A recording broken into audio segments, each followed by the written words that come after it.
Hello everyone, welcome back in Try Smart Classes. Today we will study CBSE or NCERT Science Class 9 Matter in Our Surroundings Chapter 1 Session 2. In this session we will study physical nature of matter, what is diffusion, characteristic of particles of matter. Now let us start the topics.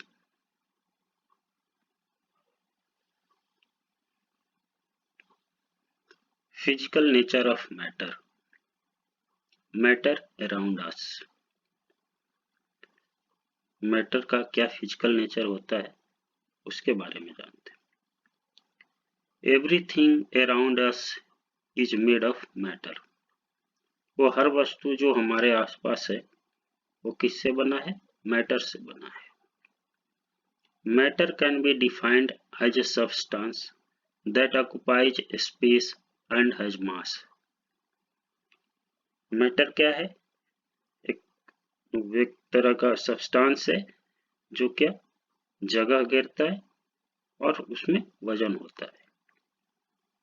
Matter can be classified into different veg.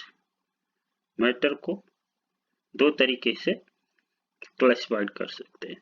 कैसे? Physical classification of matter, मतलब based on physical nature of matter, उसकी physical properties क्या है। दूसरा chemical classification of matter based on chemical nature of matter.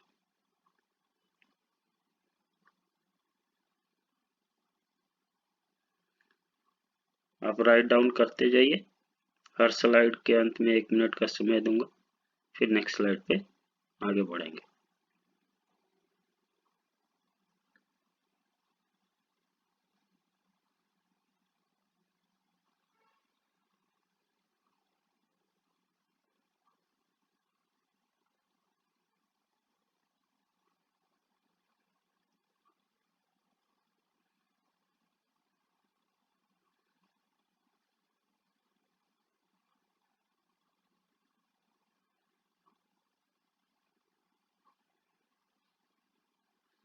चलिए next slide पर। Physical nature of matter.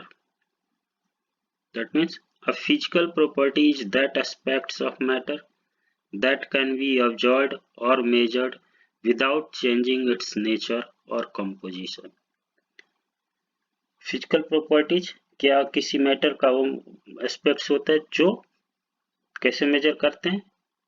Without changing it's nature, जो उसकी composition है और जो इसके नेचर है उसको चेंज किए बगैर जो उसकी प्रॉपर्टीज होती है उसे फिजिकल प्रॉपर्टीज कहते हैं। It is independent of the amount of matter present. ये क्या होता है? जो मैटर प्रेजेंट होता है, उस अमाउंट मैटर की प्रेजेंट होती है उसके इंडिपेंडेंट होता है। Physical properties includes appearance, colour, order, density, texture, melting point, boiling point, solubility etcetera. Physical properties क्या होता है? किसी भी मैटर का अपीयरेंस, कैसा उसका कलर है, क्या ऑर्डर है, ऑर्डर मीन्स स्मेल, क्या डेंसिटी है, टेक्सचर उसका क्या है मैटर का, मैटर की मेल्टिंग पॉइंट क्या है, बॉइलिंग पॉइंट क्या है, सॉल्युबिलिटी क्या है, ये सारे क्या है? Physical properties of matter.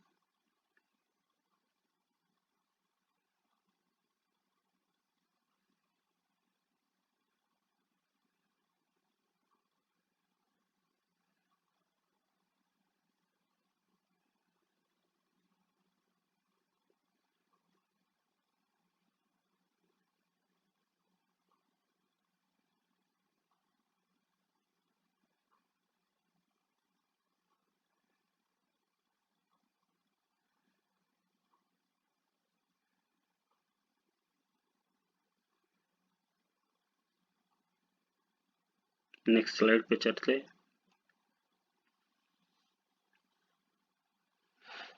Let us learn some physical properties through an activity. एक एक्टिविटीज के थ्रू हम समझते हैं कि फिजिकल प्रॉपर्टीज किस मैटर का क्या होता है। जैसे कि let us take 5-6 crystal of potassium permanganate and dissolve them in 300 ml of water।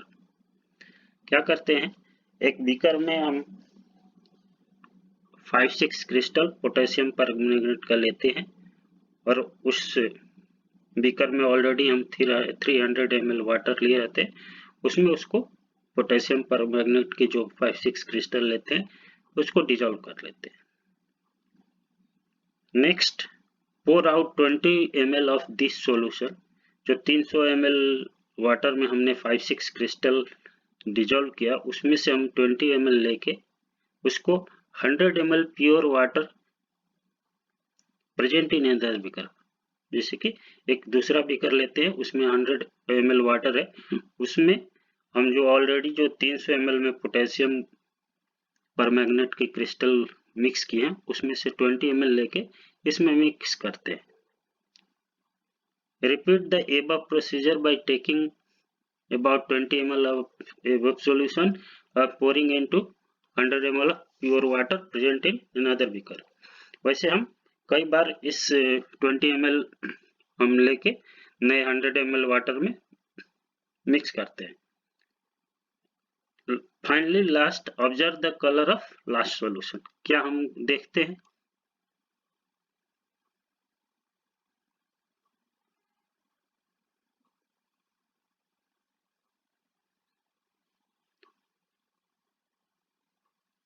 आप पहले इसको राइट डाउन कर लीजिए, मैं फिर नेक्स्ट स्लाइड आगे बढ़ता हूँ, थोड़ा जल्दी में बढ़ गया था।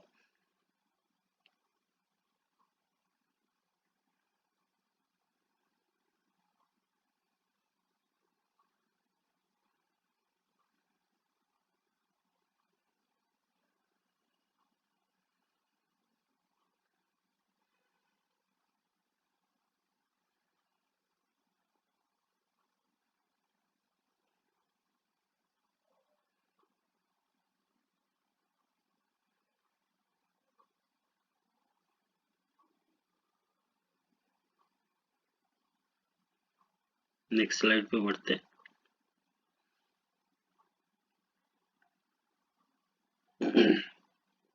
हमने यहाँ क्या ऑब्जर्व किया, हमने जो 5-6 क्रिस्टल पोटेशियम परमैंगनेट का लिया था और जो 300 वाटर में मिक्स किया था, उसको अगेन हम जब उसमें से 20 ml लेके 100 ml फ्रेश वाटर में, प्योर वाटर में जब हम 20 ml को मिक्स कर रहे हैं तो क्या पा रहे हैं कि उसकी कलर चेंज हो जा रहा है, मतलब कि माइन्यूट 20 ml भी 100 ml वाटर का कलर चेंज कर दे रहा है। नेक्स्ट स्लाइड पे देखते हैं, तो क्या हम देख रहे हैं, we observe that the solution in the last beaker is light pink। जो बीकर है उसकी कलर चेंज होके लाइट पिंक हो जाए। Thus we can conclude that even very small amount of potassium permanganate is able to change the color of the solution। मतलब क्या है कि हमने कितना लिया, पोटेशियम परमैंगनेट 5-6 क्रिस्टल लिया था, उसको हमने पहले एक 300 ml सॉल्यूशन में डाला, उसमें काफी कलर है, फिर उसमें से हमने 20 ml निकाल के next further 100 ml pure water में डाला, फिर भी वो कलर चेंज कर दिया। इसका मतलब क्या है कि एक very small amount of potassium permanganate की क्षमता है जो कि किसी सॉल्यूशन का कलर चेंज कर दे। Thus we can say that matter can be broken into millions of tiny pieces further।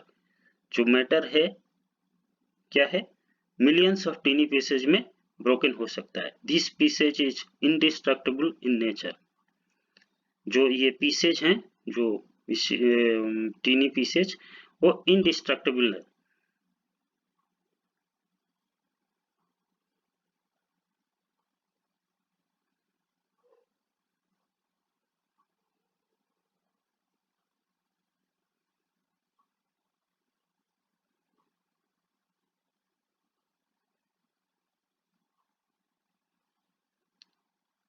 Next slide चले।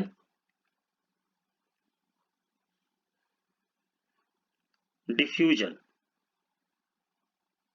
What is diffusion? डिफ्यूजन क्या होता है? Diffusion is the process of movement of molecules under a concentration gradient.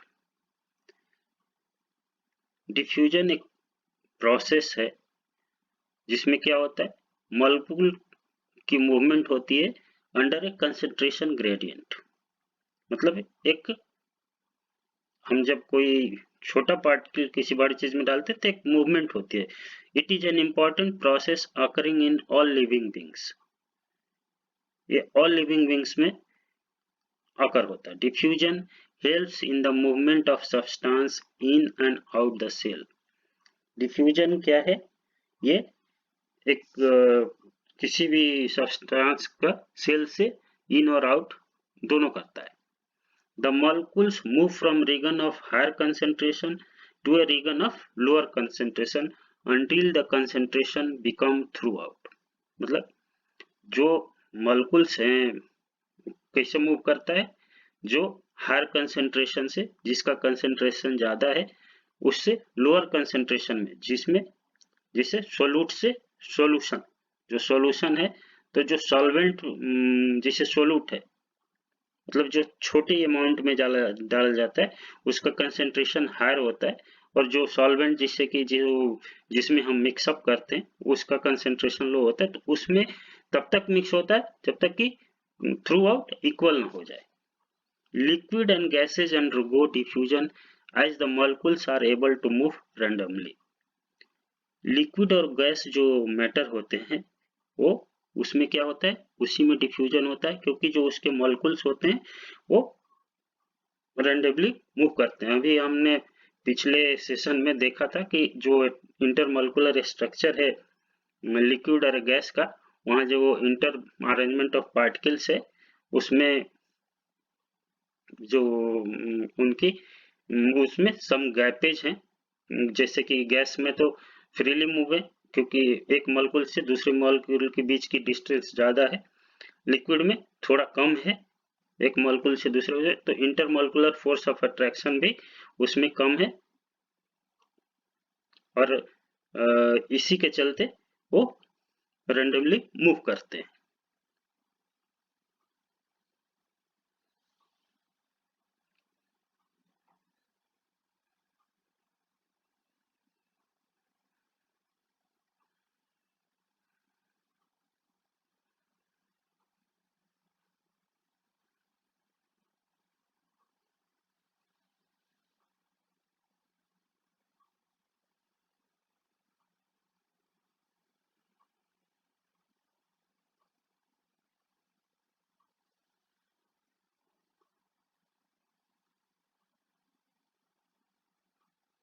Next slide पे बढ़ते हैं।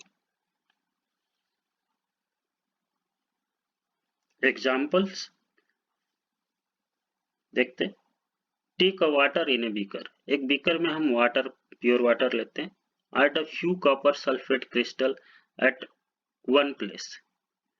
Copper sulphate के कुछ टुकड़े हम एक जगह डालते हैं and leave it as it is for some time without disturbing it.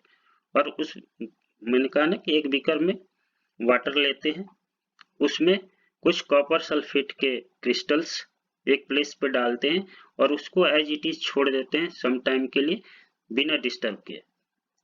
After some time we can see that beaker contains a uniform colored solution।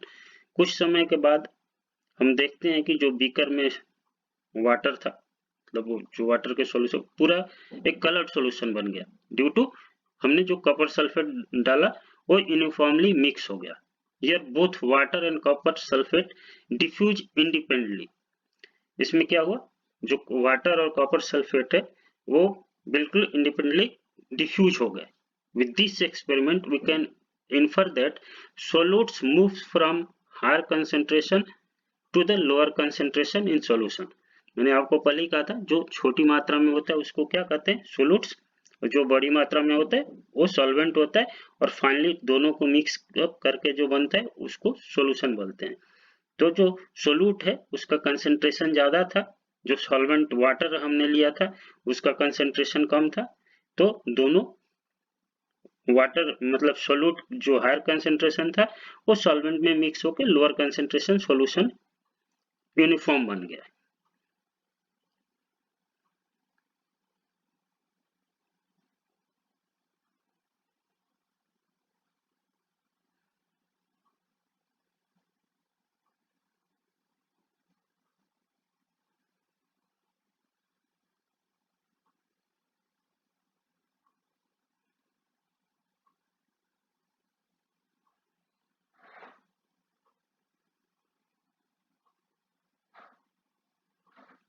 Next slide पर चलते हैं।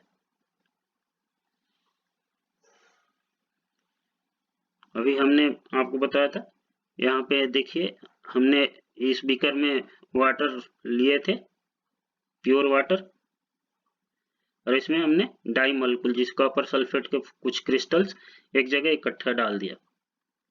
इसमें नेक्स्ट फर्दर क्या होता है कि ये धीरे धीरे पूरे सॉल्यूशन में फैलता जाता है। जो कॉपर सल्फेट का क्रिस्टल है फाइनली इक्विलिब्रियम पोजीशन आ गया जब फुल सॉल्यूशन कलरफुल हो गया। ये क्या होता है, वाटर मॉलिक्यूल्स के बीच में जो गैप होता है वहां पे जाके ये कॉपर सल्फेट के मॉलिक्यूल हैं वहां जाके अरेंज हो जाते हैं। That means equilibrium position. In equilibrium the whole solution or colored solution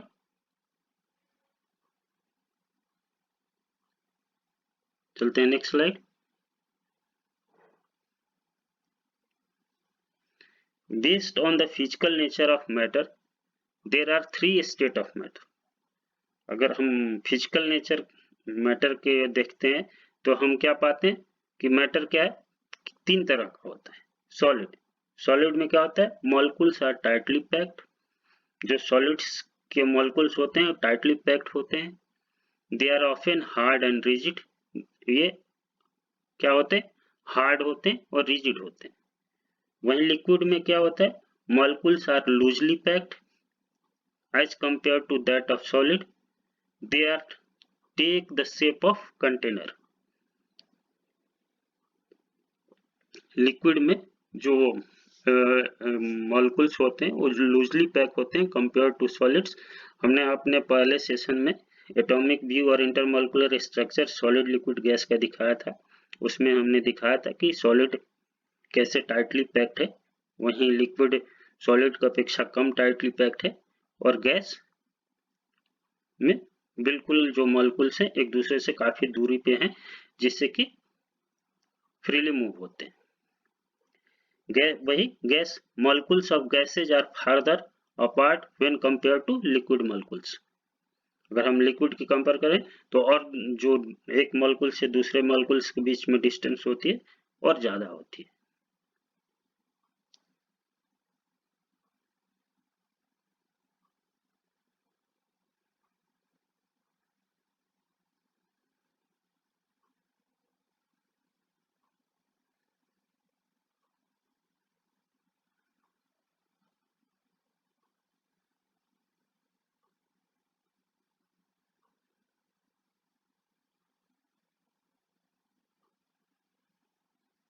चलते हैं नेक्स्ट स्लाइड।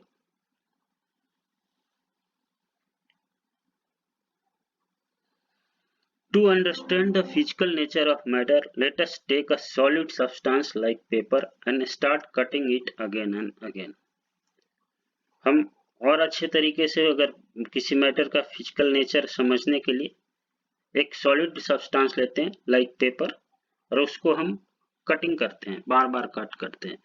एक ऐसा पॉइंट आएगा at same point in time the paper can not be cut into a smaller piece. एक समय ऐसा आएगा जब हम उस पेपर को और छोटा नहीं काट पाएंगे।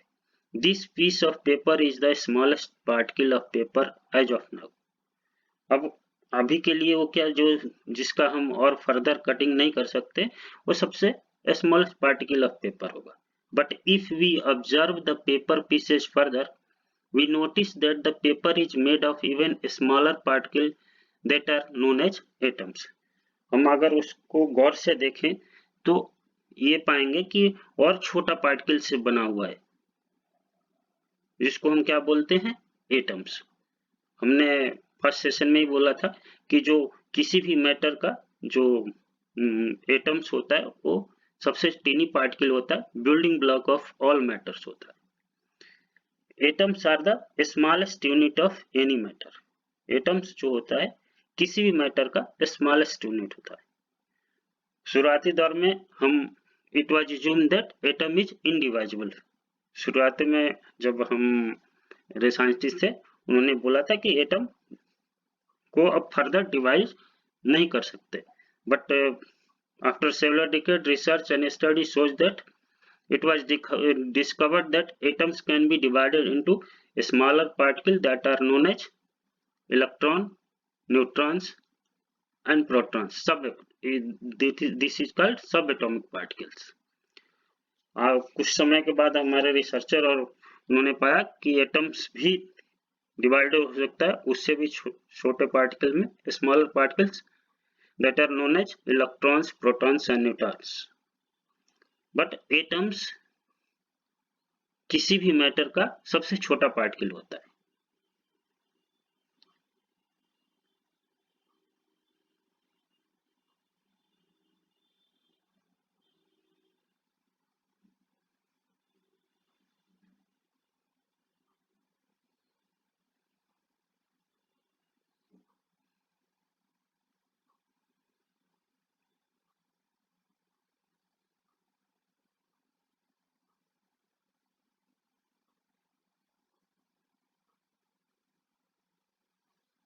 चलिए नेक्स्ट स्लाइड।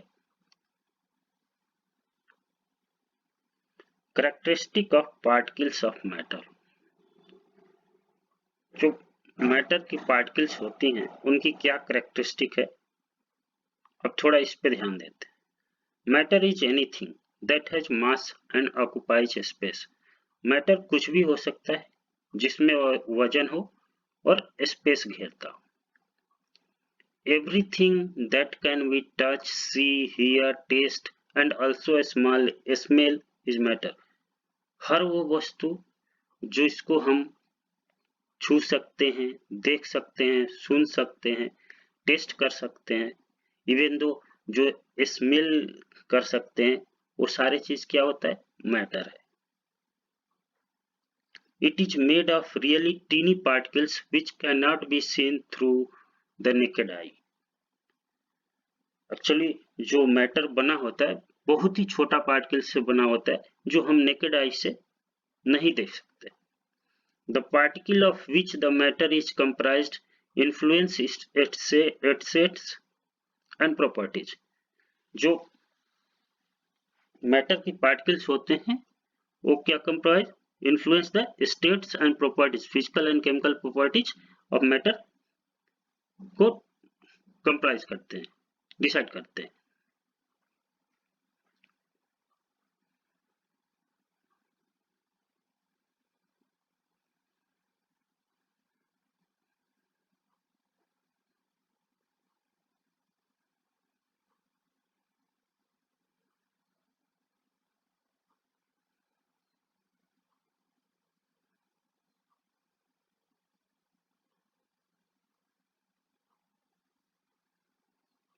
नेक्स्ट स्लाइड पे बढ़ते हैं।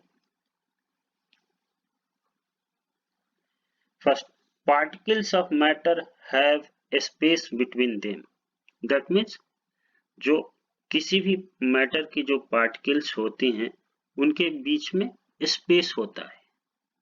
This characteristic is one of the concept behind the solubility of substance in other substances. ये जो कैरेक्टरिस्टिक है इसका कंसेप्ट ये है कि जब आप एक किसी भी सब्सटेंस को दूसरे सब्सटेंस में जब सॉल्युबिलिटी होती है तो अभी हमने देखा कि एक डाई कॉपर सल्फेट और वाटर के जो मॉलिक्यूल्स हैं तो वाटर के मॉलिक्यूल्स और कॉपर के बीच में जो गैप था उस गैप में कॉपर सल्फेट के एट इक्विलिब्रियम कॉपर सल्फेट के मॉलिक्यूल फिट हो जाते हैं। इसीलिए कहते हैं कि particles of matter have space between them, किसी भी मैटर के पार्टिकल्स के बीच में स्पेस होता है, किसी में थोड़ा या ज्यादा। For example, on dissolving sugar in water there is no rise in water level because the particle of sugar get into the interparticle space between the water particles।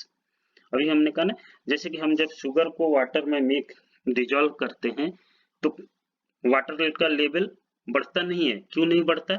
क्योंकि जो शुगर की पार्टिकल होती है वो जो वाटर के particle के बीच में जो स्पेस होता है वहां जाके फिट हो जाती है। तो फर्स्ट कैरेक्टरिस्टिक क्या है? Particles of matter have a space between them।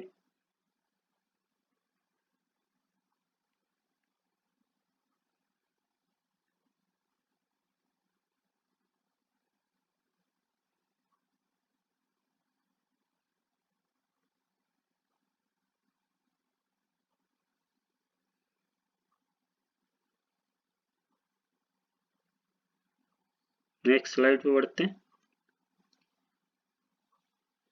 Second characteristic क्या है? Particles of matter are always in motion. जो मैटर की पार्टिकल्स होती है वो हमेशा ही मोशन में होती है।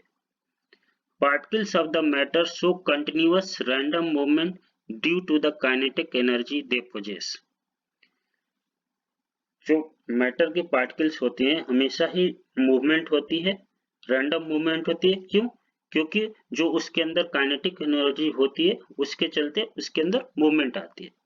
और rise in temperature increases the kinetic energy of the particles, making them move more vigorously। जब टेम्परेचर बढ़ता है तो काइनेटिक एनर्जी बढ़ता है। उससे क्या होता है कि जो मैटर की मूवमेंट है वो और तेजी से मूव होती है। इसलिए particles of matter are always in motion.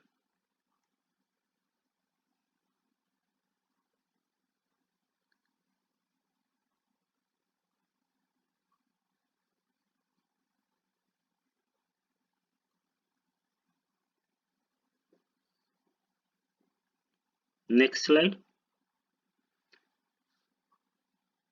Third characteristic क्या है? Particles of matter attract each other. जो किसी भी मैटर की पार्टिकल्स जो हैं वो एक दूसरे को अपने तरफ अट्रैक्ट करते हैं। In every substance there is an inter particle force of attraction acting between the particles. हर सब्सटेंस में, कोई भी सब्सटेंस हो, हर सब्सटेंस में एक पार्टिकल से दूसरे पार्टिकल के बीच में एक इंटर पार्टिकल फोर्स काम करता है जो एक दूसरे को अपने तरफ आकर्षित खींचता रहता है। To break a substance we need to overcome this force। हम ये भी देखते हैं जब हम किसी सब्सटेंस को तोड़ते हैं तो हमें उस पे फोर्स लगाना होता है। The strength of the force differs from one substance to another। ये भी है कि जब जो हम फोर्स की स्ट्रेंथ होती है वो किसी सब्सटेंस पे कुछ होता है, दूसरे सब्सटेंस पे अदर होता है। जैसे अगर हमें लोहा तोड़ना है तो उस पे फोर्स ज्यादा लगाना है। अगर हम कहें कि एक जैसे हम चॉकलेट का वो तोड़ते हैं तो उस पे फोर्स कम लगाते हैं। लेकिन क्या है, एवरी सब्सटेंस में जो पार्टिकल्स होते हैं उसके एक पार्टिकल से दूसरे पार्टिकल्स के बीच में क्या है, inter particle force of attraction रहता है। इसीलिए particles of matter attract each other. जो किसी भी मैटर के जो पार्टिकल्स हैं वो एक दूसरे को अपने तरफ खींचते रहते हैं जिससे कि बैलेंसिंग रहता है।